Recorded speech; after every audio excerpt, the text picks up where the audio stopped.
11వ అధ్యాయము 24వ వచనం చదవగలిగిన చదివి సహాయించి. అందుచేత ప్రార్థన చేయనప్పుడు మీరు అడుగుచున్న వాటి నెలను పొంది ఉన్నామని నమ్ముడి, అప్పుడు అవి మీకు కలుగునని మీతో చెప్పుచున్నాను. చాలు. తలపైకెత్తిన వైపు చూస్తూ జాగ్రత్తగా నా మాటలు గమనించాలి. ఈ వాగ్దానము చదవగానే ఏమన్నా గుర్తుకొచ్చిందా మీకు? ఈ నెల వచ్చే నెల క్యాలెండర్లో ఉన్న వాగ్దానం. క్యాలెండర్ చేస్తున్నా ఏ నెలలో ఏ వాగ్దానాలు పెట్టాలని ప్రార్థన చేసినప్పుడు ఈ నెలలో ఈ వాగ్దానం పెట్టమని ప్రభు చెప్పాడు. అందుకని ఈ వాగ్దానం పెట్టడం జరిగింది. వాగ్దానములు దేవుడు ఎందుకు ఇస్తాడు అంటే నెరవేర్చడానికే ఇస్తాడు. నెరవేర్చి మనల్ని అభివృద్ధి చేయాలని, మనల్ని ఆశీర్వదించాలని, మనల్ని ఘనపరచాలని, మనల్ని ఉత్తేజపరచాలని, మనలను ఉజ్జీవింప చేయాలని, మనల్ని ఉత్సాహపరచాలని, కృంగిన స్థితిలో నుంచి లేవనెత్తాలని, పరలోక రాజ్యంలో చేర్చాలని, సాతాను శక్తుల మీద జయాన్ని ఇవ్వాలని వాగ్దానములు ఇస్తాడు. ఇచ్చేది నెరవేర్చడానికే.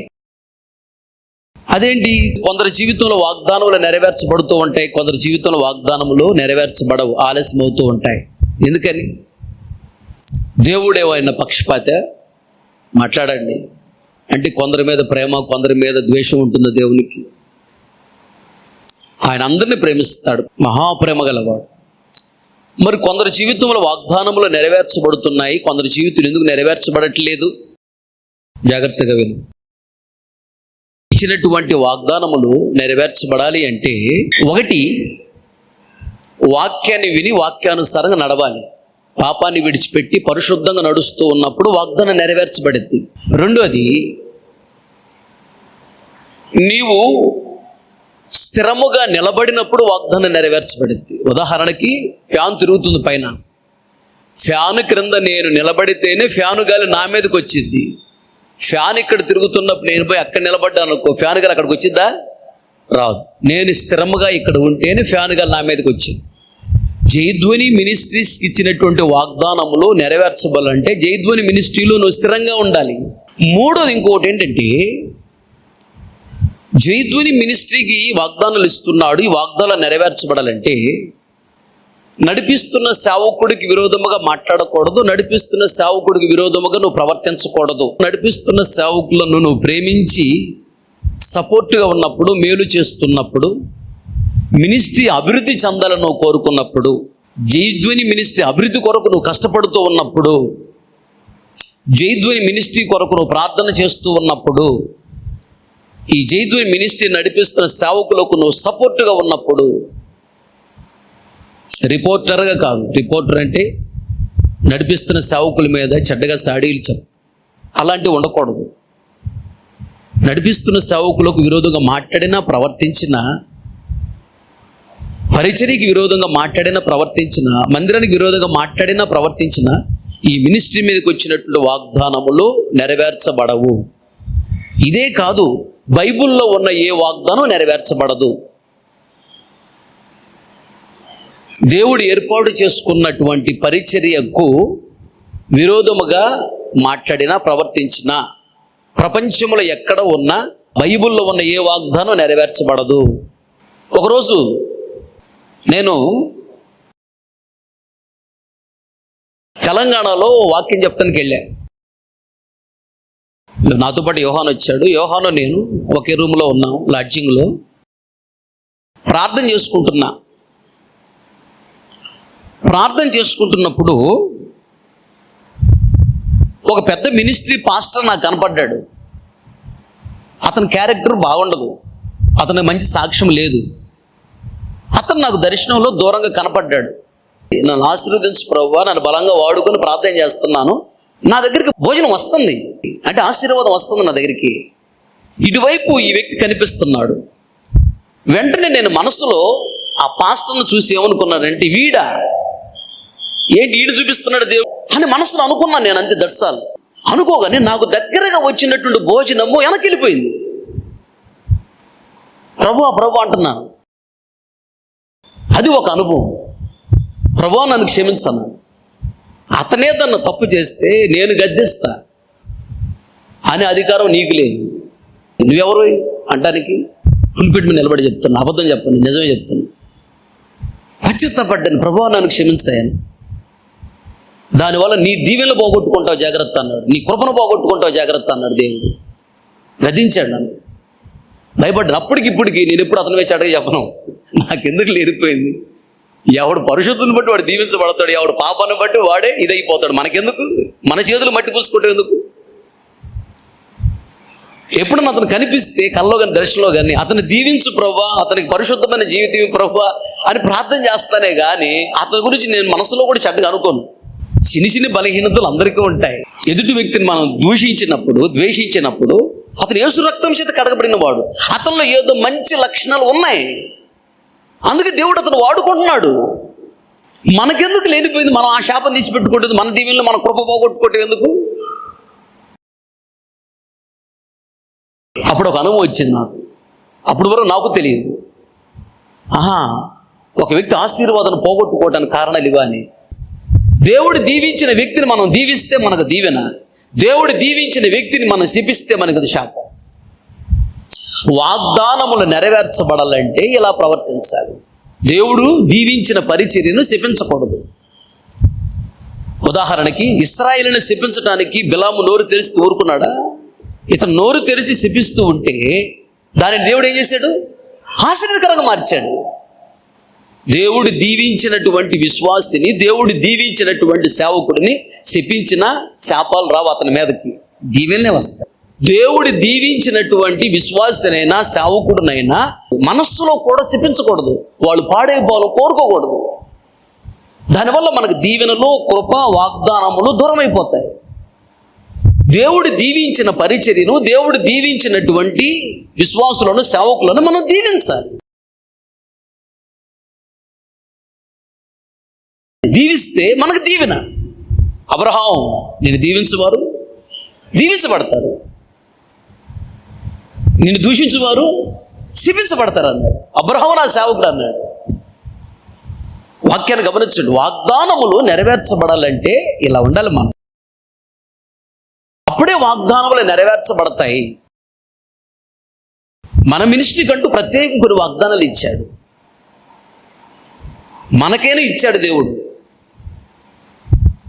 ఈ మినిస్ట్రీ అభివృద్ధి కొరకు నువ్వు ఎప్పుడైతే ప్రయాసపడతావో వాగ్దానాలు నీ జీవితం నెరవేర్చబడతాయి. ఒకరోజు సంఘము గురించి కన్నీళ్లు పెట్టుకొని ప్రార్థన చేస్తున్నా. ప్రభు దర్శనం నామం నిలబడి, పాస్టర్ ఎందుకు ఏడుస్తున్నావు నీవు? ఈ జైద్దుని సంఘము నాది, నేనున్నా, నేను చూసుకుంటాగా పాస్టర్, నువ్వు మౌనంగా ఉండు అన్నాడు. అందుకే నేను మౌనంగా ఉంటున్నాను. కనుక ఇక్కడ ఇస్తున్న వాగ్దానములు ఏదో సరదాగా నేను ఇస్తున్నాను అనుకోవద్దు. దేవుడు చెప్తేనే నేను చేస్తాను.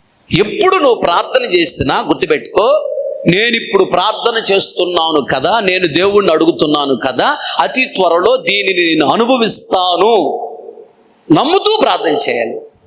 అది కరెక్ట్ ప్రార్థన. అయితే ఇక్కడ ఒక విషయాన్ని గమనించాలి. అది దేవుని చిత్తం అయితేనే నెరవేర్చబడితే, దేవుని చిత్తం కాకపోతే నెరవేర్చబడదు. అది కూడా గమనించాలి. ఏదైనా ఒకటి అడుగుతున్నావా, అది నీకు మేలులాగా అనిపించింది, దాని వెనక ఏదో పెద్ద కీడు దాగి ఉండిద్ది. కొన్ని సందర్భాల్లో మనం అనుకుంటాం అన్ని మేలేని. గులాబీ పుష్పం ఉంది, అబ్బా భలే అందంగా ఉందని తెలియని వారు గబక్కన పట్టుకుంటారు. దాని కిందే ముళ్ళుంటాయి, ముళ్ళు గుచ్చుకుంటాయి. నాకు గుచ్చుకుంది తెలియనప్పుడు. అలాగే కొన్ని మనకి సాతాను చాలా అందంగా చూపిస్తూ ఉంటాడు. అది పొందుకోవాలని ఆశలు పెడతా ఉంటాడు సాతాను. అది కావాలని పట్టుదలతో పోరాడకూడదు. దేవుడు తప్పనిసరి నాకు ఇస్తాడని పోరాడకూడదు. అసలు అది దేవుని చిత్తమా కాదా తెలుసుకొని దాని ప్రకారం ప్రార్థన చేయాలి. దేవుని చిత్తము కాదు అంటే అది ఎంత పెద్దదైనా, అది ఎంత నీకు ఇష్టమైనదని వదిలేస్తే నీకు చాలా మేలు. దేవుని ఇష్టము అని చెప్పాడా? దేవుని చిత్తం అని చెప్పాడా? చెప్పినప్పుడు అది నీకు ఎంత ఇష్టం లేకపోయినా, ఎంత కష్టమైనా, ఎంత ఇబ్బంది అయినా దేవుడు చెప్పాడు అంటే అది చేసుకుని వెళ్ళిపోవాలి. అది నీకు గొప్ప దీవెన. ఈరోజు నీకు అర్థం కాదు, ఒక రోజు దాని ప్రతిఫలం ఏంటి నీకు బాగా అర్థమైంది. అబ్రహాం, నువ్వు లేచి కనాను దేశానికి వెళ్ళన్నాడు దేవుడు. కనానికి వెళ్ళకుండా అక్కడే ఉంది అబ్బాయి, హారాన్లో ఉన్నాడు 10 సంవత్సరాలు. నేను కనానికి వెళ్ళమంటే హారాన్లో ఉంటావా అని 10 సంవత్సరాలు దేవుడు మాట్లాడలా. సరే, తండ్రి చచ్చిపోయిన తర్వాత హారాను విడిచిపెట్టి మళ్ళీ కనానికి బయలుదేరాడు. కనానికి వెళ్ళిపోయిన తర్వాత వర్షాలు పడవు, ఏమీ లేదు, ఎడారి, పంటలు పండవు, తినడానికి కూడా దొరకదు. అందుకని ఆయన కనాను విడిచిపెట్టి వేరే ప్రాంతానికి వెళ్ళాడు. అప్పుడు వెంటనే దేవుడు దర్శించి మాట్లాడి, నేను కనాల్లో ఉండమన్నా, నేను ఇక్కడికి ఎందుకు వచ్చావన్నాడు. అయ్యా, అక్కడ ఏమీ లేదయ్యా, తినడానికి కూడా గడవటం కష్టంగా ఉందయ్యా, అసలు ఆ ఊర్లో పనులు లేవయ్యా, కనాన్లో వర్షాలు పట్టలేదయ్యా, ఎడారయ్యా, పంటలు పండట్లేదయ్యా, నేనేం తినలయ్యా, భయంకర కరువు వచ్చిందయ్యా, అందుకని అక్కడ విడిచిపెట్టి ఇటు వచ్చానయ్యా అంటే దేవుడు అన్నాడు, లేదు, బయలుదేరి కనానికి వెళ్ళాడు. కనాన్లో ఉన్నాడు, దీవించబడ్డాడు. ఇస్సాకు టైంలో అలాగే ఓ పెద్ద కరువు వచ్చింది. ఇస్సాకు కూడా కనాను విడిచిపెట్టి గెరార్ అనే ప్రాంతానికి వెళ్ళాడు. ఏడుస్తున్నాడు ఆడికి వెళ్ళి, కరువు తట్టుకోలేక వచ్చానయ్యా, ఏంటి ప్రభు మా పరిస్థితి అని. గొర్రెలకి మేత లేదు, త్రాగటానికి నీళ్ళు లేదు, బ్రతకడం కష్టంగా ఉంది అక్కడ కనాన్లో అని గెరార్ అనే ప్రాంతానికి వెళితే దేవుడు దర్శనమిచ్చి ఇస్సాకుతో మాట్లాడి, నిన్ను గొప్ప చేస్తా, నేను నిన్ను ఆశీర్వదిస్తా, కానీ ఇక్కడ కొంతకాలం మాత్రమే పరవాసిగా ఉండు, మరలా బయలుదేరి కనానికి వెళ్ళు, అక్కడ కరువు ప్రభు, ఆడేమి లేదు, నీటి వచ్చినాయంటే నువ్వు కనానికి వెళ్ళి కనాల్లో ఉండి అంతే. ఆ కనానే నేడు ఉన్న యెరూషలేము, ప్రపంచంలోనే బహుగా దీవించబడిన ప్రదేశం అది. దేవునికి స్తోత్ర. దేవుడు చెప్పాడు అంటే చేస్తాడు. ప్రపంచములో ఎక్కడ ఉన్న ఒక క్రైస్తవుడు ఒక్కసారైనా యెరూషలేము వెళ్ళాలని కోరుకుంటాడు.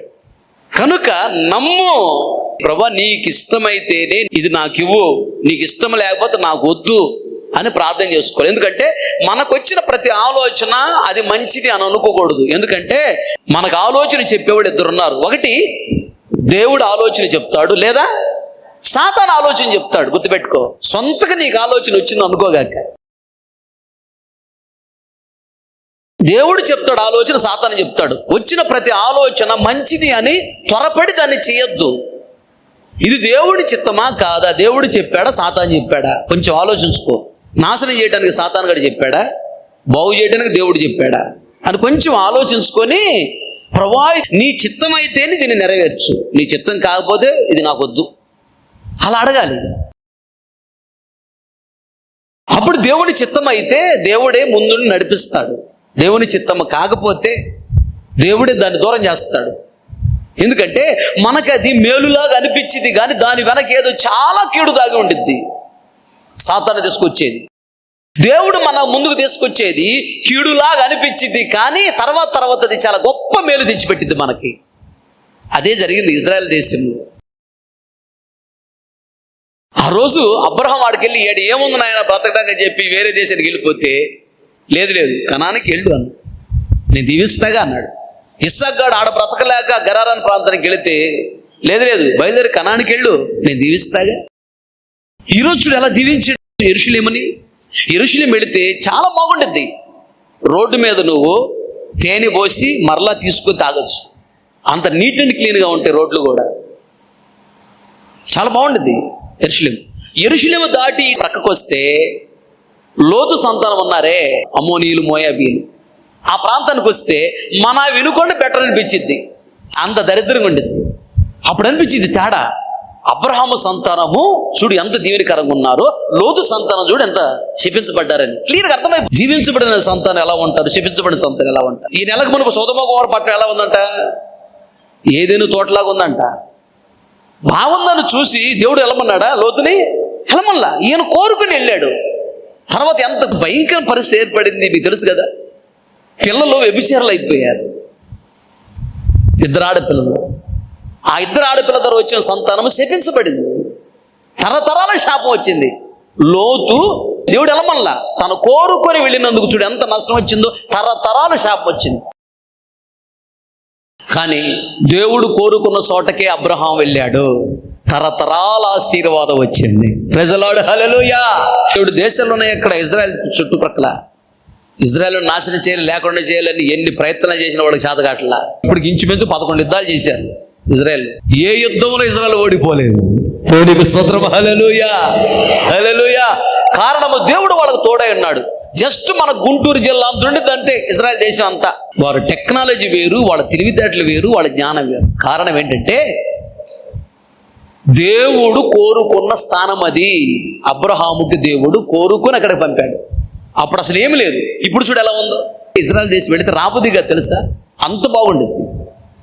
నేను వెళ్ళాను కాబట్టి 10 రోజులు ఉన్నాం కాబట్టి చెప్తున్నా, చాలా బాగుంది. చెమట పోయేది అసలు. నువ్వు నెల రోజులు బట్టలు వేసుకున్నా కానీ నీకు బట్టలు చెమట అవసరం రావచ్చు, చెమట పోయేదు. క్లైమేట్ అంత చల్లగా ఉండేది. ఎలా ఉంటుంది ఇప్పుడు, ఎలా ఉంది, ఎలా ఉండేది క్లైమేట్. ఎండాకాలం ఎలా ఉండేది క్లైమేట్, ఎండాకాలం. ఇక చలికాలం అయితే ఇక మామూలుగా ఉండదు. ఇంకా సాయంత్రం 4 గంటలకు చలి పుడుతూ ఉండేది బాగా. అలా నమ్మాలి. నువ్వు ప్రార్థన చేస్తున్నప్పుడు అడుగుతున్న ప్రతిదీ దేవుడు వింటున్నాడు, దేవుడు నాకు ఇస్తాడు అని నమ్మాలి. అది దేవుని చిత్తమైతే నీకు ఇస్తాడు, దేవునికి ఇష్టం లేకపోతే నీకు ఇవ్వడు. ప్రభువా నీకు ఇష్టమైతే ఇది నాకు ఇవ్వు అడగాలి. నాకు ఇష్టమే అన్నాడా, నీకు సంతోషించాలి. ఓకే, దేవునికి ఇష్టమే ఇది కనుక దేవుడు నాకు ఇస్తాడు అని నమ్మి ఎదురు చూడాలి. అప్పుడు వాగ్దానములు నీ జీవితంలో నెరవేర్చబడతాయి. ఆమేన్. మీరు అడుగుచున్న వాటినల్లా పొంది ఉన్నామని నమ్ముడి, అప్పుడు అవి మీకు కలుగును అన్నాడు. నమ్మాలి. ఎలా నమ్మాలి? నమ్మితేనే కార్యాలు జరుగుతాయి, నమ్మకపోతే ఏ కార్యము జరగదు. నజరేతులో యేసయ్య చిన్నప్పుడు పెరిగాడు. ఆయన పెరిగిన ఇల్లు ఇప్పటికీ ఉంది. ఆ ఇల్లు పడిపోకుండా దాని చుట్టూ పెద్ద పెద్ద పిల్లర్స్ వేసి పెద్ద మందిరం కట్టారు. కింద అండర్ గ్రౌండ్ లో యేసయ్య పెరిగిన ఇల్లు ఉండిద్ది, చిన్న ఇల్లు. చుట్టూ పిల్లర్స్ వేసి పైన స్లాబ్ వేసి పెద్ద మందిరం పైన కట్టారు. ఇజ్రాయెల్ దేశంలోని పెద్ద మందిరం అది, నజరేతులో ఉంది. మేము వెళ్ళాము, ఫొటోస్ కూడా దిగాము అక్కడ. ఆ ఇల్లు చూసాం. మేము దగ్గరికి వెళ్ళలేరు, దూరం నుండి చూడండి. అయితే యేసయ్య పెరిగినటువంటి నజరేతులో ఒక్క అద్భుతం కూడా చేయలా యేసయ్య. ఎందుకు అంటే యేసు ప్రభు దైవ కుమారుడిని వాళ్ళు నమ్మలేదు. నమ్మకపోతే దేవుడు కార్యాలు చెయ్యడు. ఎవరాళ్ళు యేసు ప్రభుకి ఏమవుతారు వాస్తవంగా? మామూలుగా అయితే వాగ్దాన పుత్రులు ఒకటి. రెండోది యేసు ప్రభు వాళ్ళ మధ్యలో పుట్టాడు కాబట్టి వాళ్ళందరూ ఏమవుతారు? యేసు ప్రభుకి ఏమవుతారు? ఇజ్రాయేల్ రక్త సంబంధికులు కదా.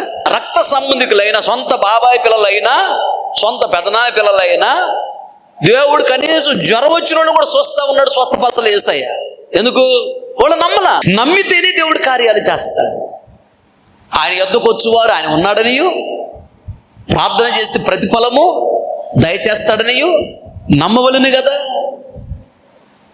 నమ్మటము అంటే విశ్వసించటము. విశ్వాసము లేకుండా దేవునికి ఇష్టడే ఉండుట అసాధ్యము. నీకు దేవుని మీద నమ్మకము లేకపోతే మందిరానికి వస్తున్నావు, అప్పులు తీరుస్తాడు అని నువ్వు నమ్మకపోతే అప్పులు తీర్చడు. మందిరానికి వస్తున్నావు, నీవు రోగం నుంచి విడిపిస్తాడు దేవుడు అని నమ్మకపోతే దేవుడు రోగం నుంచి విడిపించడు. ఉద్యోగం ఇస్తాడు అని నమ్మకపోతే నీకు ఇవ్వడు. వ్యాపారం ఇస్తాడని నువ్వు నమ్మకపోతే నీకు ఇవ్వడు. నమ్మాలి అంతే. ఆయన చేస్తాడు నమ్మాలి. నమ్మితే ఆయన తప్పనిసరిగా చేస్తాడంతే. 100 6 అయినా 6 100 అయినా ఎన్ని ఆటంకాలు వచ్చినా నువ్వు నమ్మావా, ఆయన చేస్తాడంతే. అది దేవుని చిత్తమైతే చేస్తాడు. అయితే నమ్మాలి. ఎలా నమ్మాలి అని గమనించినట్లయితే మార్కు సువార్త 2వ అధ్యాయము 5వ వచనం. యేసు వారి విశ్వాసము చూచి కుమారుడా నీ పాపములు క్షమింపబడి ఉన్నవని, ఈ పాపములు క్షమించబడినవని పక్షవాయువు గలవానితో చెప్పెను. 11, 12 వచనాలు. ఆ పక్షవాయువు కలిగిన వ్యక్తిని చూచి నీవు లేచి నీ పరుపెత్తుకొని ఇంటికి పొమ్మని నీతో చెప్పుచున్నానెను. తక్షణమే వాడు లేచి పరిపెత్తుకొని వారందరి ఎదుట నడిచి పోయెను గనుక వారందరూ విభ్రాంతి నొంది మనం ఇలాంటి కార్యములను ఎన్నడూ చూడలేదని చెప్పుకొనుచు దేవుణ్ణి మహిమపరచిరి. చాలు. యేసు ప్రభు ఈ లోకంలో సేవ చేస్తున్న దినాలలో ఒక రోజు కపెర్నహూము అనేటువంటి గ్రామానికి వెళ్ళాడు. వెళితే ఆయన ఒక ఇంటిలోకి వెళ్ళి కూర్చున్నాడు. గుంపులు గుంపులు జనాలు వచ్చారు. వాకిట్లో జనాలే, లోపల జనాలే, బయట జనాలే. ఇక యేసు ప్రభు దగ్గరికి వెళ్ళి కలవటానికి అవకాశం లేదు. అప్పుడు పక్షవాయువు, పెరాలసిస్ వచ్చినటువంటి ఒక వ్యక్తి ఉన్నాడు. కాలు చేయి పడిపోయింది. అతను అక్కడున్న వాళ్ళని బ్రతిలాడుకుంటున్నాడు. యేసు ప్రభు దగ్గర నన్ను తీసుకెళ్ళరా, నన్ను తీసుకెళ్ళండి, ఆయన ప్రార్థన చేస్తే నాకు స్వస్థత కలిగితే నన్ను తీసుకెళ్ళండి అని బ్రతిలాడుకుంటా ఉంటే నలుగురు ఒక మంచం మీద పడుకోబెట్టి నలుగురు మంచం ఎత్తుకొని యేసు ప్రభు దగ్గరికి ఆ పక్షవాయువు వచ్చిన వ్యక్తిని తీసుకుని వెళ్ళారు. బయట గుంపులు గుంపులు జనాలు ఉన్నారు. లోపలికి వెళ్ళటానికి కుదరదు. అప్పుడు వీళ్ళు ఏం చేస్తారంటే, అది పెంకుటిల్లు, ఆ మంచం అలాగే పైకి ఇచ్చేసి కొందరు పైకి తీసుకుని మంచం ఆ పైన కప్పు తీసేసి చిన్నగా డైరెక్ట్గా ఆయన లోపల తీసేసారు. యేసు ప్రభు ఆశ్చర్యపడి వాళ్ళని చూసి, వీళ్ళకి ఎంత విశ్వాసం అని. ఆ వ్యక్తులు లోపల దించారు. అప్పుడు యేసయ్య ఏమనాలి, అతను ఎందుకు వచ్చినాడికి? స్వస్థత కోసం వచ్చాడు. ఇప్పుడు యేసయ్య ఏమనాలి? నీకు స్వస్థత కలుగుతుంది అనాలి. కానీ యేసయ్య ఆ మాట అన్నాడు. ఏమన్నాడు? నీ పాపములు క్షమించబడ్డా అన్నాడు. అదేంటి? మీ నాన్న పేరు ఏంటంటే మీ అమ్మ పేరు చెబుతావా? చెప్తే మైండ్ పని చేయట్లేదు అనుకుంటారు, అంతే కదా. కానీ ఇక్కడ యేసయ్య అతను వచ్చింది స్వస్థత కొరకు. నువ్వు స్వస్థపరచబడతావు అని అనకుండా నీ పాపాలు క్షమించబడ్డాయి అన్నాడేంటి? మనం ఎప్పుడు కూడా పైన కనపడేదాన్నే చూస్తాం, కానీ దేవుడు హృదయ అంతరంగాన్ని ఎరిగిన వాడు. పక్షవాయువు కలిగిన వ్యక్తి హృదయంలో జరుగుతున్నటువంటి అంతర్యుద్ధం ఉంది అక్కడ. అది దేవుడు గుర్తుపట్టాడు. వీళ్ళు మనం చూసేది పైన, కానీ దేవుడు హృదయం లోపల ఏంటో చూస్తాడు. ఏం జరుగుతుందంటే, దేవుడు నన్ను స్వస్థపరుస్తాడు అని ఇతను విశ్వాసముతో దేవుని దగ్గరికి వెళుతూ ఉంటే సాతాను అంటాడు, రేయ్ నువ్వెంత పాపివో దేవుడికి తెలియదా? నువ్వెంత దుర్మార్గుడు దేవుడికి తెలియదా? నువ్వెంత పనికిమాలినోడు దేవుడికి తెలియదా? నువ్వు మంచోడువా? యేసుప్రభు వాడు బొంగలు పెట్టమని సమపెట్టి పీగుతాడు, నువ్వు పెద్ద భక్తుడు అంటారు, పోరా బయటికి అంటాడులే అని సాతాను శోధిస్తున్నాడు ఇతన్ని. అప్పుడు ఈ పక్షవాయువు వ్యక్తి సాతాను ఏమంటాడు, ఒరే సాతానా, దేవుడు నా పాపాలు క్షమిస్తాడు, నన్ను స్వస్థపరుస్తాడు. ఇది సాతానుతో యుద్ధం ఈయనకి మనసులో. నేను స్వస్థత పొందకుండా నా పాపమే అడ్డొస్తుంది అంటున్నావు కదా సాతానా. నిజమే, నా పాపాలు దేవుడు క్షమిస్తాడు, నన్ను దేవుడు స్వస్థపరుస్తాడు. ఇలా నమ్మాడు తను. ఇలా నమ్మి ఆడికి వెళ్ళాడు. నా పాపాలు క్షమిస్తాడు, నన్ను స్వస్థపరుస్తాడు. నేను నా దగ్గరికి వచ్చావు కదా, నీ పాపాలు క్షమించబడ్డాయి, దేవునికి స్తోత్రం, హల్లెలూయా. పరిపెత్తుకుని వెళ్ళు అన్నాడు. ఎండ స్వస్థ పొందాడు. ఏ పరుపుతో దించారు అతను ఆ పరుపెత్తుకుని వెళ్ళాడు. పరుపెత్తుకుని వెళ్ళు అంటే సాక్ష్యము తీసుకుని వెళ్ళు అని అర్థం. వెళ్ళి అనేక మందికి సాక్ష్యం చెప్పని అర్థం. పరుపు అంటే ఇక్కడ సాక్ష్యం. దేవునికి స్తోత్రం, హల్లెలూయా. ఎలా నమ్మాడు అంటే, నా పాపాలు దేవుడు క్షమిస్తాడు, నన్ను స్వస్థపరుస్తాడు, లేదా నా పాపాలు దేవుడు క్షమిస్తాడు, నన్ను ఆశీర్వదిస్తాడు. ఒక వ్యక్తి దీవించబడాలన్నా, ఒక వ్యక్తి స్వస్థత పొందాలన్నా, ఒక వ్యక్తి కృప పొందుకోవాలన్నా, ఒక వ్యక్తి ఉద్యోగం రావాలన్నా, ఒక వ్యక్తి మంచి వ్యాపారం దేవుడు ఇవ్వాలన్నా, సొంత ఇల్లు ఇవ్వాలన్నా, ఒక వ్యక్తికి సంతానం ఇవ్వాలన్నా, ఒక వ్యక్తికి దేవుడు వివాహం ఆశీర్వాదం ఇవ్వాలన్నా, నీ పాపాలు క్షమించబడాలి. చాలా మంది బయట వాళ్ళు ఉన్నారు కదా, యేసుప్రభు నమ్మని వాళ్ళకి వివాహాలు కావట్లేదా, సంతానం కావట్లేదా నువ్వు అనొచ్చు. దేవుడిచ్చే దీవెన వేరు, నువ్వు తెచ్చుకునేది వేరు. దేవుడు ఇచ్చింది చాలా గొప్పగా ఉండిద్ది. అది మనం తీసుకునేది, మనుషులు ఇచ్చేది అంత గొప్పగా ఉండదు. అది ఆయన గొప్ప దేవుడు, గొప్పదే ఇస్తాడు. మంచి దేవుడు మంచిదే ఇస్తాడు. కనుక దేవుని దగ్గర నుంచి నువ్వు తీసుకుంటే అది చాలా చాలా చాలా శ్రేష్టమైంది. దేవుని చేతి నుంచి తీసుకోవాలి. నమ్మితే దేవుడిస్తాడు. ఎలా నమ్మాలి? ఇతను నమ్ముతున్నాడు, నా పాపాలు దేవుడు క్షమిస్తాడు, నన్ను స్వస్థపరుస్తాడు. పాపాలు ఎప్పుడు క్షమిస్తాడంట? 28వ అధ్యాయము 13వ వచనం సామెతల గ్రంథం. అతిక్రమములను దాచిపెట్టువాడు వర్ధిల్లడు, వాటిని ఒప్పుకొని విడిచిపెట్టువాడు కనికరము లేదా కృప పొందుకుంటాడు. చాలు. దేవుడు పాపాలు క్షమిస్తాడు, నిన్ను దీవిస్తాడు. పాపాలు క్షమించబడితేనే ఒక వ్యక్తి దీవించబడతాడు, కృప పొందుకుంటాడు, ఒక వ్యక్తి పరలోక రాజ్యానికి వెళతాడు. పరలోక రాజ్యానికి మనం వెళ్ళాలన్నా, పరలోక రాజ్యం నుండి ప్రతి ఆశీర్వాదం మన యొద్దకు రావాలన్నా మన పాపాలు క్షమించబడాలి. నీ పాపాలు క్షమించబడకపోతే పాపాలు దేవునికి నీకు మధ్య అడ్డు గోడలాగా వస్తాయి. 5 పాపాలు నీలో ఉంటే దేవుడికి నీకు మధ్య 5 గోడలు ఉంటాయి అడ్డుగా. 5 గోడల అవతలు దేవుడు ఉంటాడు, 5 గోడల అవతలు నువ్వు ఉంటావు. నీ ప్రార్థన వింటాడు, నీకు దీవెన పంపుతాడు, నువ్వు దీవెన పొందలేవు. 10 పాపాలు నీలో ఉంటే దేవునికి నీకు మధ్య 10 అడ్డు గోడలు ఉంటాయి. 10 గోడలు అవతల దేవుడు ఉన్నాడు, 10 గోడలు అవతల నువ్వు ఉన్నావు. నీ ప్రార్థన వింటాడు, నీకు దీవెన పంపుతాడు, దీవెన పొందలేవు. ఎందుకు? మధ్యలో 10 అడ్డుగోడలు ఉన్నాయి. అన్ని విడిచిపెట్టినా ఏదో ఒక పాపం నీలో ఉందనుకో, ఆ పాపము దేవుడికి నీకు మధ్య అడ్డు గోడగా ఉంటుంది. అందుకని దీవెన పొందలేవు, పరలోక రాజ్యానికి వెళ్ళడం కష్టమైంది. అందుకని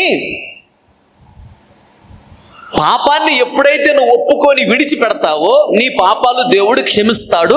దేవునికి నీకు మధ్య అడ్డు గోడలాగా ఉన్న పాపము దమామని కూలిపోతుంది.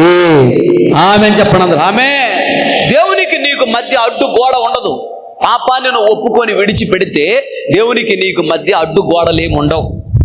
నీ ప్రార్థన వింటాడు, వెంటనే దీవెనిస్తాడు, దీవించబడుతూ ఉంటావు, దినదినం అభివృద్ధి చెందుతూ ఉంటావు, గణపరచబడుతూ ఉంటావు, ఆశీర్వదించబడుతూ ఉంటావు, గొప్ప చేయబడుతూ ఉంటావు. నిన్ను చూసిన వాళ్ళకి ఆశ్చర్యం, వ్యసనం కలుగుతూ ఉంటుంది. ఇలా నువ్వు అడిగింది ప్రతిదీ పొందుకొని బహుగా దీవించబడాలంటే పాపము నీలో ఉండకూడదు. ఉంటే అది దేవునికి నీకు మధ్య అడ్డు గోడగా ఉండి దీవెన పొందకుండా చేస్తుంది. పరలోక నుండి దీవెన రానివ్వదు, నిన్ను పరలోకానికి వెళ్ళనివ్వదు. పాపం అడ్డుగోడగా ఉంటుంది. అందుకని ఆ పాపాన్ని ఒప్పుకొని విడిచిపెట్టాలి. ఎప్పుడు నువ్వు ప్రార్థన చేసినా నీకు తెలిసిన ప్రతి పాపాన్ని ఒప్పుకొని విడిచిపెట్టాలి. చేయనని తీర్మానం చేసుకోవాలి.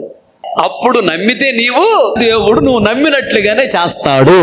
ఆమె చెప్పండి. ఆమె హల్లెలూయా. నువ్వు పాపాన్ని విడిచిపెట్టకుండా దేవుడు నా జీవితంలో కార్యం చేస్తాడని అంత నమ్మినా చేయడు. 32వ కీర్తన 5వ చరణం చూడు. నా దోషములు కప్పుకొనక నీ ఎదుట నా పాపము ఒప్పుకొంటిని. నా దోషములు కప్పుకొనక నీ ఎదుట పాపము ఒప్పుకొంటిని. యెహోవా సన్నిధిని నా అతిక్రమములు ఒప్పుకొందును అనుకొంటిని. అదుగో నీవు నా పాప దోషమును పరిహరించి ఉన్నావు. చాలు. పాపములు విడిచిపెట్టాలని మనసులో అనుకున్నాడంట, ఇంకా విడిచిపెట్టాలి అనుకున్నాడంట, వెంటనే దేవుడు క్షమించాడంట.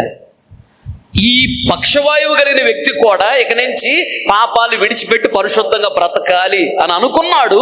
వెంటనే దేవుడు పాపాలు క్షమించాడు. దేవునికి ఆయనకి మధ్య ఉన్న పాపం అనే గోడ తీసేశాడు, వెంటనే స్వస్థపరిచాడు. నువ్వు ప్రార్థన చేస్తున్నప్పుడు నమ్ము. నువ్వు ఎలా నమ్ముతావో అలాగే జరిగిద్ది. అయితే ఆ నమ్మే ముందు నీకు తెలిసిన ప్రతి పాపాన్ని ఒప్పుకొని విడిచిపెట్టు. ఇంకా నాకు తెలియకుండా ఏమైనా పాపాలు ఉన్నాయో చూపించు ప్రభువా అడుగు, చూపిస్తాడు. వాటిని ఒప్పుకొని విడిచిపెట్టు.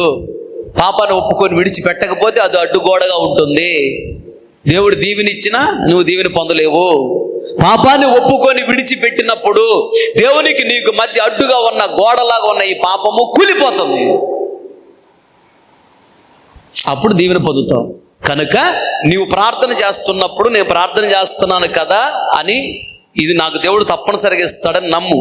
దేవుడు అలాగే ఇస్తాడు. 2 ఆడపిల్లలు, 1 మగ పిల్లడు. మా పెద్దమ్మకి అది మా పెద్ద కూతురు చనిపోయింది. మా పెద్దమ్మ కొడుకున్నాడు, ఏజీ పిహెచ్డి చేశాడు, అగ్రికల్చర్ పిహెచ్డి. ఆయన వరంగల్లో జాబ్ చేస్తున్నాడు. నెలకు 2 లక్షల శాలరీ అతనికి, గవర్నమెంట్ జాబ్, కాలేజీ ప్రొఫెసర్. ఆయన నేను కూర్చొని మాట్లాడుకుంటూ ఉన్నాం. మాట్లాడుకుంటున్నప్పుడు వాళ్ళ బంధువులు వచ్చారు. కొందరు వచ్చి ఈయన ఎవరని అడిగారు నన్ను. మా అన్నయ్య చెప్తున్నా, ఈయన మా చిన్నమ్మ కొడుకు, మా తమ్ముడు. ఈయన మనకు దొరకడు, చాలా బిజీగా ఉంటాడు, ఈ రోజు ఇలా దొరికాడు. ఈయన ముందు కూర్చొని మాట్లాడటానికి కూడా నేను యోగ్యుడిని కాదు అంటున్నాడు ఆయన. నేను చదువుకున్న డిగ్రీ, ఆయన పిహెచ్డి చేశాడు, హై ఫస్ట్ క్లాస్ స్టూడెంట్, బాగా చదువుతాడు ఆయన. ఇంచుమించుగా 25 సంవత్సరాల క్రితమే ఆయనకు ఉద్యోగం వచ్చింది. నేను అన్నా ఊరికన్నా ఏం మాట్లాడుతున్నారు, నేనంతా నా బ్రతికెంత నాకే దేవుడి కృప అన్నట్టు. నిజమే తమ్ముడు, నేను దేవుడి కృపనే కాదంటలేదు, నీకున్న కృప నాకు లేదు కదా అంటే గుర్తుపట్టాడు. ఆయన పిహెచ్డి చేసి గవర్నమెంట్ ఉద్యోగం చేస్తున్న ప్రొఫెసర్ అయినా నాకున్న కృప వేరు, ఆయనకున్న కృప వేరు. నేను పిలిస్తే దేవుడు పలుకుతాడు, మాట్లాడతాడు దేవుడు వచ్చి. ఆయనకి అంత కృప లేదు కదా, గుర్తుపట్టాడు. ఆయన ముందు కూర్చుని మాట్లాడడం మనం యోగ్యులకి కాదు అంటున్నాడు. కృప ఎదుటి వారికి అర్థమవుతుంది. ఒక గవర్నమెంట్ ఉద్యోగం చేస్తున్న వ్యక్తే గొప్పవాడు, సేవకుడిదేమో ఆఫ్టర్ అనుకుంటున్నారు. గవర్నమెంట్ ఉద్యోగం చేస్తున్నప్పుడు మంచిదే, నువ్వు ఆ ఊరిలో అధికారి కావచ్చు, అక్కడ ఆఫీసులో అధికారి కావచ్చు, సేవకుడు అధికారం అలా కాదు. ఏ ప్రాంతానికి వెళ్ళినా అక్కడ అధికారం మాకు ఉంటుంది అంతే. ఆమేన్, హల్లెలూయా. ఏ దేశానికి వెళ్ళినా అక్కడ సాతాను శక్తుల మీద అధికారం ఉంటుంది మాకు. ఏ ప్రాంతానికి వెళ్ళినా అక్కడ ఉన్న దెయ్యాల మీద అధికారం ఉంటుంది. అవేం చేయలేవు, వాటి మీద అధికారం ఉంటుంది. 60 సంవత్సరాలు గవర్నమెంట్ ఉద్యోగం రిటైర్మెంట్ అయిపోతుంది. ఇప్పుడు పెంచారు 62 సంవత్సరాలు. ఈ సేవని ఉద్యోగం చచ్చిపోయిందా చేస్తారు, రిటైర్మెంట్ లేదు మాకు. ఈ ఘనత వేరు, ఈ గొప్పతనం వేరు. దేవునికి స్తోత్రం, హల్లెలూయా. కనుక నువ్వు ఎప్పుడు ప్రార్థన చేసినా నువ్వు దీవించబడాలి అంటే నువ్వు అడిగింది ప్రతిదీ ఇస్తాడని నమ్ము, ఇస్తాడు. నువ్వు నమ్మినప్పుడు దేవుడు నీకు ఇవ్వాలంటే నీలో పాపం ఉండకూడదు. పాపాన్ని ఒప్పుకొని విడిచిపెట్టి పాపము చేయనని తీర్మానం చేసుకొని ప్రభుని ఏది నువ్వు అడుగుతున్నావు అది నమ్ము, అది వెంటనే ఇచ్చేస్తాడు. నువ్వు అది దీవెన పొందుకుంటే వెళ్తా ఉంటే ఎవరైతే ఎగతాళి చేసి ఏళ్ళని చేసి నీ దరిద్రతను చూసి నీ కరువును చూసి రకరకాలుగా మాట్లాడారో నేను గణపరిచే రోజులు వస్తాయి. ఆమేన్, హల్లెలూయా. ఇప్పుడు అదే జరిగింది. నా బంధువుల దగ్గర వెళ్ళేవాడిని కాదు. వెళితే ఏం సేవరాది రకరకాలుగా మాట్లాడతారని. విశ్వాసమైన సేవకుడు అయినా నువ్వు రోషముగా భక్తి చేస్తే, రోషముగా పరిచర్య చేస్తే, రోషముగా దేవుడు కూడా యథార్థంగా నిలబడితే దేవుడు ఒకరోజు ఉన్నతమైన స్థితిలోకి నేను తీసుకుని వెళ్తాడు. నీ దీవెన ఆపటం ఎవరికి చేత కాదు. ఆమేన్, హల్లెలూయా. ప్రార్థన చేస్తున్నప్పుడల్లా నమ్ము, అది నీకు దొరుకుతుంది అంతే. ఇదే నీకు తెలుసు. దీని ముందు ఇంకొకటి ఉంది. అదేంటంటే ప్రతి పాపాన్ని ఒప్పుకొని విడిచిపెట్టాలి. తర్వాత ఇంకొకటి చూడు, ఇంకొక విషయం ఏంటంటే 12 సంవత్సరాల నుంచి రక్తస్రావం కలిగినటువంటి స్త్రీ తన ఆస్తి మొత్తం ఖర్చు పెట్టిందంట. అయినా ఆవిడ స్వస్థ కలగల. ఇక రక్తస్రావం కలిగిన స్త్రీ అంటే ఎలా ఉండిద్ది అంటే ఇంకా మనసులో నుంచి లేవలేని పరిస్థితి, ఓపిక ఉండదు. ఇక పరిస్థితి ఘోరంగా ఉండేది. ఆవిడకి అయిపోయింది పరిస్థితి. ఎవరో చెప్పారు, యేసు ప్రభు ఒక దైవ కుమారుడు ఉన్నాడు, చనిపోయిన వాళ్ళు లేపుతున్నాడు, ఏ రోగమైనా ఆయన స్వస్థపరుస్తున్నాడు చెప్పారు. సువార్త విన్నది. ఆయన ప్రాంతానికి వస్తే బాగుండిద్ది అని ఎదురు చూస్తూ ఉన్నది. ఆ ఉన్న ప్రాంతానికే యేసయ్య వచ్చాడు. ఆమె తెలిసేది. ఈవిడ యవనస్తురాలు, ఆయన యవనస్తుడు. ఈవిడ వెళ్ళి ఆమె సమస్య చెప్పుకోవడానికి సిగ్గుగా ఉంది. చెప్పుకోలేక ఆవిడేం చేసింది, ఆవిడ హృదయంలో ఒక నమ్మకం పెట్టుకుంది, నమ్మింది. ఏంటంటే నేను వెళ్ళి ఆయనకి చెప్పను. ఆయన వెళుతూ ఉంటే వెనకాలుగా వెళ్ళి ఆయన వస్త్రపు చెంగు ముట్టుకుంటా, ఆయన వస్త్రపు చెంగు ముట్టుకున్నా నాకు స్వస్థత కలిగిద్ది నమ్మింది. అలాగే వెళ్ళింది. ఆయన వెళుతున్నాడు, వెనకాలకి వెళ్ళింది. జనాల్లో ఎట్లెళ్ళిందో, గుంపులు జనాలు ఉన్నారు. వెళ్ళి వెనకాలగా ఆయన వస్త్ర చెంగు ముట్టుకుంది. ముట్టుకోగానే ఆయన వస్త్రపు చెంగులో ఉన్న ప్రభావము, ఆ శక్తి, ఆ మహిమ, ఆ పవర్, పరిశుద్ధాత్మ శక్తి ఆవిడలోకి వెళ్ళిపోయింది. వెంటనే ఆవిడ స్వస్థ కలిగింది. ఆవిడకి అర్థమైపోయింది. ఆవిడ మౌనంగా ఉంది. కానీ ఆవిడ చేత అక్కడ సాక్ష్యం చెప్పించాలి ఇప్పుడు యేసయ్య. అందుకని యేసయ్య అంటాడు, ఎవరో నన్ను ముట్టుకున్నారు అంటున్నాడు. ఎందుకు? ఆవిడ భయపడి సాక్ష్యం చెప్పిద్దని, ఆవిడ చేత చెప్పించాలని. చుట్టుపక్కల శిష్యులు ఏమంటున్నారు, అయ్యా అదేంటో ఎలా అంటావు, జనాలు నెట్టుకుంటున్నారు కాబట్టి సహజంగా మనుషులు పైన పడతా ఉంటారు కదా, అయ్యా ఎవరో నన్ను ముట్టుకున్నారంటే ఏంటయ్యా అని వీళ్ళు అంటున్నారు. దేవుడు మాట్లాడేది వేరు, ఆయన అనంత జ్ఞాని. మనం మాట్లాడేది వేరు, మనకు ఆయన అర్థం కాడు. ఎవరు అని చూస్తూ ఉండగా సడన్ గా ఆవిడే ఇక ఓపెన్ అయిపోయింది. ఆవిడ భయంతో చెప్పేస్తుంది, అయ్యా నన్ను క్షమించాలి, నేనే 12 సంవత్సరాల నుంచి రక్తస్రావం కలిగిన వ్యక్తిని. నేను ఎన్నో హాస్పిటల్ చుట్టూ దిగాను, ఎంతోమంది వైద్యులను సంప్రదించాను, ఎన్నో వైద్యాలు చేయించుకున్నాను, ఆస్తులన్నీ పోయాయి, లాభం లేదు. మీ గురించి నేను విన్నాను, మీ వస్త్రపు చెంగు ముట్టుకున్నా నాకు స్వస్థత కలిగిద్దని నమ్మాను. నేను ఎలా నమ్మానో అలాగే నాకు జరిగింది. అప్పుడు యేసయ్య అంటాడు, సమాధానం కలదానివై వెళ్ళు అన్నాడు. అమ్మా నీ విశ్వాసమే నిన్ను స్వస్థపరిచింది. విశ్వాసం అంటే నమ్మింది. నువ్వు నమ్మావు కాబట్టే నీకు స్వస్థత వచ్చింది. యేసయ్య ఏమైనా ముట్టలా, యేసయ్య ఏమో ప్రార్థన చేయలా, ఈవిడ నమ్మింది, నమ్మినట్లే కార్యం జరిగింది. అక్కడ ఆ వచ్చినందుకు స్వస్థ కొరకు. ఇప్పుడు ఏమన్నా యేసయ్య స్వస్థత గలదానవై వెళ్ళు అన్నారు కదా, సమాధానం గలదానవై వెళ్ళు అంటే ఇప్పుడు ఏమి లేదు, సమాధానం లేదు. ఎవరితో సమాధానం లేదు? తనలో తనకు సమాధానం లేదు. రెండోది ఇతరులతో ఆవిడికి సమాధానం లేదు, దేవునితో సమాధానం లేదు. ఇప్పుడు ఆవిడికి తనలో తనకు ఒక సమాధానం వచ్చింది. ఇప్పుడు దాకేంటి, ఎన్నుండి ఉపయోగం ఉందిగా, ఈ రోగాన్ని బట్టి తొందరలో చచ్చిపోతాను కదా అని గుండెల్లో ఒక మనశ్శాంతి లేదు, నెమ్మది లేదు. నా పిల్లల పరిస్థితి ఏంటి, నేను చచ్చిపోతే నా పిల్లలు ఏమైపోతారు, ఉండిద్ది కదా. నెమ్మది లేదు తనలో, తింటున్నా కానీ మనశ్శాంతి లేదు, ఈ రోగం నుంచి విడుదల కలగలేదు, నేను చచ్చిపోతాను, నా పిల్లలు ఏమైపోతారు, గుండెల్లో వేదన, దాన్ని సమాధానం లేని స్థితి. పైకి బాగానే కనపడుతుంది కానీ లోపల సమాధానం లేదు. నేను చచ్చిపోతాను, ఈ రోగం నేను చచ్చిపోయిందా ఇది విడిచిపెట్టదేక, ఈ రోగం నన్ను తీసుకుని పోయేటట్టుంది. వచ్చిన రోగం దేనికి వచ్చింది? ఇప్పుడు ప్రాణానికి వచ్చింది. ఆవిడలోంచి ఏం వెళ్ళిపోతుంది? రక్తం వెళ్ళిపోతుంది. రక్తం వెళ్ళిపోతే మనిషి బతుకుతారా? చచ్చిపోతారు. రక్తమే ప్రాణం. ఇప్పుడు ఆవిడకు వచ్చినటువంటి రోగం దేనికంటే ప్రాణానికి రోగం వచ్చింది, శరీరానికి కాదు. కాలు తీసేసిన బతుకుతారు, చేయి తీసేసిన బతుకుతారు, ముక్కు పోయిన బతుకుతారు, చెవు పోయిన బతుకుతారు. రక్తం అంతా తీస్తే బతుకుతారా? బ్రతుకురు. రక్తమే ప్రాణం. పక్షవాయు కలిగిన వాడికి వచ్చిందాము శరీరానికి, ప్రాణానికి కాదు రోగం, శరీరానికి రోగం. అలా శరీరములో రోగాల చేత బాధపడుతున్నావేమో, ఎందుకో దేవుడు ఈరోజు మాట్లాడుతున్నాడు, నీకు స్వస్థత కలుగుతుంది, నమ్ము, అంతే. దర్శనం స్వస్థత కలుగుతుంది. ఎవడికి ప్రాణానికి రోగం, ప్రాణం అంటే రక్తం, రక్తం అంతా వెళ్ళిపోతుంది, ఇంకేడ బతికిద్ది? ప్రాణానికి వచ్చింది రోగం. దేవుడు ఈమెను ముట్టలేదు, ఎవడికి ప్రార్థన చేయలే, ప్రార్థన చేసుకుంది, మనసులో నమ్మింది. ఎలా నమ్మిందో అలాగే జరిగింది.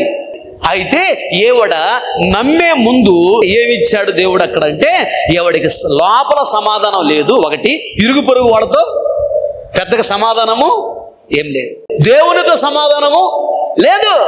ఇప్పుడు అంటాడు ఆయన, సమాధానం వచ్చేసింది, నేను సమాధానంగా ఉంటాను అని తీర్మానం చేసుకుంది.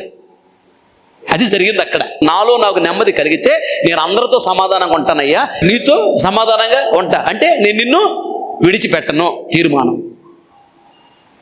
ఆ తీర్మానం వచ్చింది. అందుకనే యేసయ్య అంటాడు, సమాధానం గలదానివై వెళ్ళు. హల్లెలూయా. చదువు ఆ మాట, మార్కు సువార్త 5వ అధ్యాయము 34వ వచనం. అప్పుడు ఆ స్త్రీ తనకు జరిగిన ఎరిగి భయపడి వణుకుచూ వచ్చి ఆయన ఎదుట సాగిలపడి తన సంగతి అంతయు ఆయనతో చెప్పెను. అందుకు ఆయన, కుమారి, నీ విశ్వాసము నిన్ను స్వస్థపరిచెను, సమాధానము గలదానివై పొమ్ము, నీ బాధ నివారణ అయి నీకు స్వస్థత కలుగునుగాక అని ఆమెతో చెప్పెను. దేవునికి స్తోత్రం. హల్లెలూయా. అయితే ఆవిడ ఎలా నమ్మింది అంటే, ఆయన వస్త్రపు చెంగు ముట్టుకున్న చాలు అని నమ్మిందంట. అందుకు ఆవిడ సమాధానం కలిగి స్వస్థత కలిగింది. ఇంకోటి కూడా చెప్పాడు ఆయన, సమాధానంగా ఉండమ్మా అందరితో అన్నాడు. ఇంటి పక్కడతో కొంచెం తగాదులు పెట్టుకోకుండా సమాధానంగా ఉండమ్మా, నాతో కూడా సమాధానంగా ఉండి, ఇంకా రోజు ప్రార్థన చేసుకో, ప్రార్థన చేసుకుంటే దేవుడితో నీకు సమాధానం ఉంటుంది. అర్థమైందా? ఇప్పుడు వచ్చింది స్వస్థత, సమాధానంగా వెళ్ళు. సమాధానం లేకపోతే మళ్ళీ వచ్చింది, సమాధానంగా ఉండు, నీకు స్వస్థత కలుగుతుంది. ఆవిడంట ఎలా నమ్మిందంట, వస్త్రపు చెంగు ముట్టుకున్న సాలు నమ్మిందంట. అదే జరిగింది. ఏంటి వస్త్రపు చెంగు? ఈ మాట చదువు ముగించుకుందాం. యెషయా గ్రంథం 6వ అధ్యాయం 1వ వచనం. రాజైన ఉజ్జియా మృతి నొందిన సంవత్సరము అత్యున్నతమైన సింహాసనమందు ప్రభు ఆసీనుడై ఉండగా నేను చూచి తిని, ఆయన చొక్కాయి అంచులు అంటే ఆయన వస్త్రపు చెంగు దేవాలయమును నిండుకొనెను. చాలు, దేవాలయం అంతా ఆయన వస్త్రపు చెంగు ఉన్నదంట. ఆయన వస్త్రం ఏడుంది? దేవాలయము మందిరములో ఉంది. ఈవిడ ఏమనుకుని వచ్చింది యేసుప్రభు దగ్గరికి? ఏమనుకొని వచ్చింది? ఆయన వస్త్రపు చెంగు ముట్టినా చాలు నాకు స్వస్థత కలిగిద్ది, నా ప్రాణానికి వచ్చింది ఆవిడ. వస్త్రపు చెంగు అనగా ఇక్కడ మందిరము. నీవు నమ్మాల్సింది ఏంటంటే, ఆయన వస్త్రపు చెంగు ముట్టినా చాలు నాకు స్వస్థత కలిగిద్దని రావాలి. వస్త్రపు చెంగు అంటే ఇక్కడ మందిరము. మందిరములు అడుగు పెట్టినా చాలు నాకు స్వస్థతని నమ్మాలి. ఆమె మందిరంలో అడుగు పెట్టినా చాలు నాకు దీవెన వచ్చింది, మందిరంలో అడుగు పెట్టినా చాలు నాకు కృప వచ్చింది, మందిరంలో అడుగు పెట్టినా చాలు నాకు ఘనత వచ్చింది, మందిరంలో అడుగు పెట్టినా చాలు అని నమ్మి మందిరానికి రమ్మంట. అందుకు నీ ఇంటిలో నువ్వు చేసే ప్రార్థన వేరు, మందిరంలో చేసే ప్రార్థన వేరు. మందిరం మీద యెహోవా కనుదృష్టి ఉంటుంది, ఎల్లప్పుడూ ఉంటుంది. ఎందుకు? ఇది ఆయన ఇల్లు. మీ నమ్మలేని నిజమేంటి తెలుసా? ఒకడికి చేతబడి చేశారు. చేతబడి చేస్తే బీటెక్ చదువుతున్నాడు, రేపు ఎగ్జామ్ అనగా ముందు రోజు వాడికి పడిపోతాడు. ఇంకా ఇట్లా బిగిసిపోతూ ఉంటాడు, ఏదేదో పిచ్చి పిచ్చిగా ప్రవర్తిస్తాడు, డొలుతూ ఉంటాడు, తిరుగుతూ ఉంటాడు. అసలు ఇంకా ఏమి వాడు మన ఆధీనంలో ఉండడే కదా. జనాలకు అర్థం కాదు. 5 లక్షల దాకా ఖర్చు పెట్టారంట.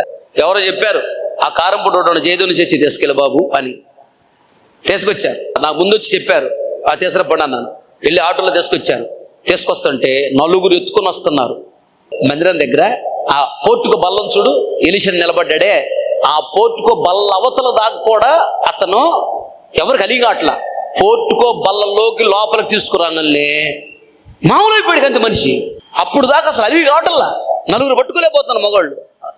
ఆ యవనస్తుడిని మందిరంలో అడుగు పెట్టగానే స్వస్థత. ఇంకొక ఆవిడైతే సాతులూరు అంట, నర్సరాపేట అవతల ఒక ఆవిడ పట్టుకొచ్చారు దెయ్యం పడితే. అప్పుడు దాకా కాళ్ళతో పట్టుకొచ్చారు ఆవిని కాటులు వేసుకొని. ఎప్పుడైతే ఆ గేటులోకి వచ్చిందో మామూలు అయిపోయింది, నేను విడిచిపెట్టి నడుస్తున్నట్టుంది. మందిరములో ఆయన వస్త్రపు చెంగు ఉన్నది. కొద్దిగట్టిగా చెప్పట్లా ఆమెను హల్లెలూయా. అది నీకు తెలియాలి, అది నువ్వు నమ్మాలి. నమ్మితే కార్యం జరిగిద్ది అంతే.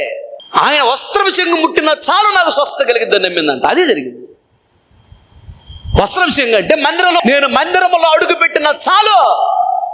ఏందమ్మా మందిరాలు అంటే ఒకటే తలకాయ నొప్పి అన్న. తలకాయ నొప్పి అయితే మందిరానికి రావా? అదే చచ్చిపోయావు రాగవా?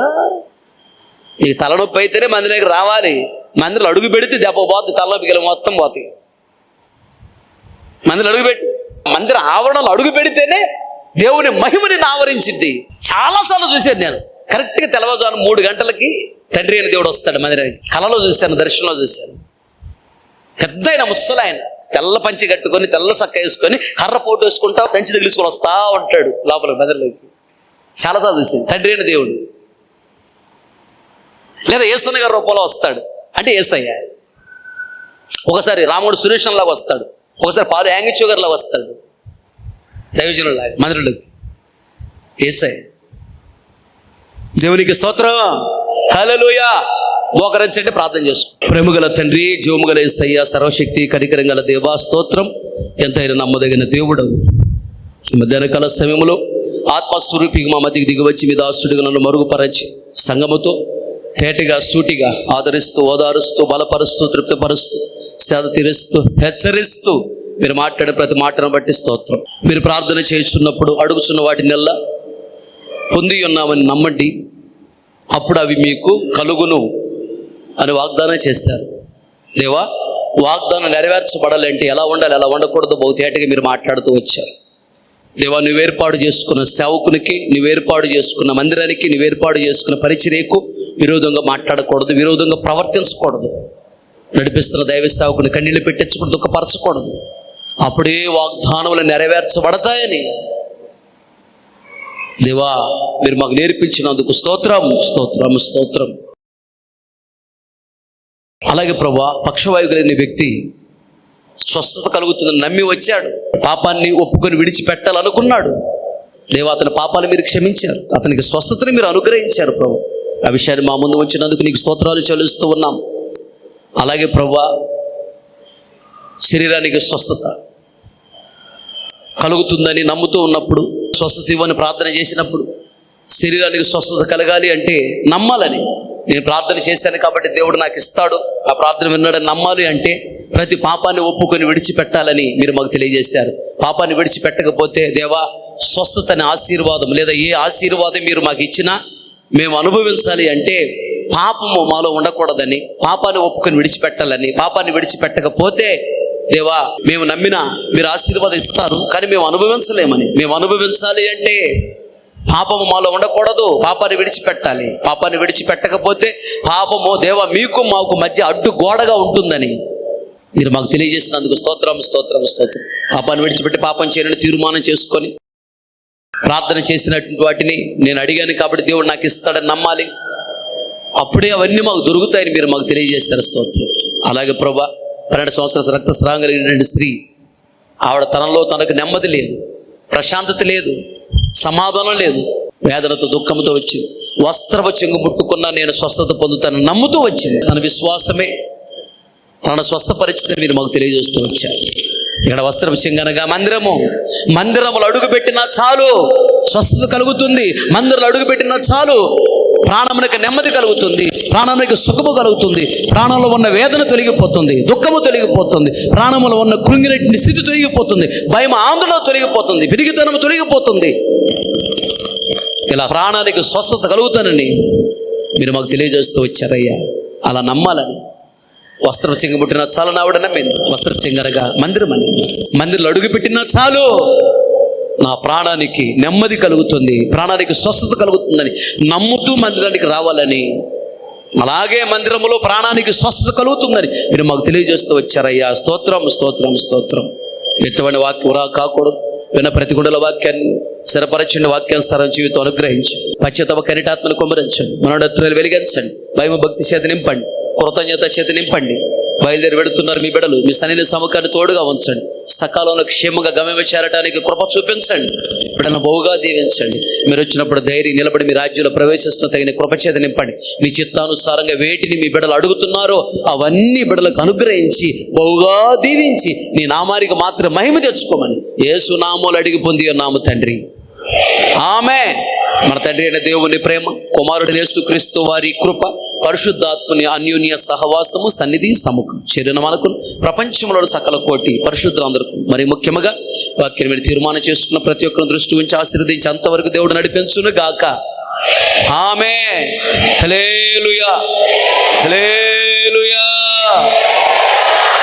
ఆమేన్. ఇంతటితో ఈ ఆదివారం ఆరాధన ముగించబడింది. ఓపికతో వాక్యం మీ అందరికీ ప్రభు పేట నా హృదయపూర్వక వందనాలు తెలియజేస్తున్నాను.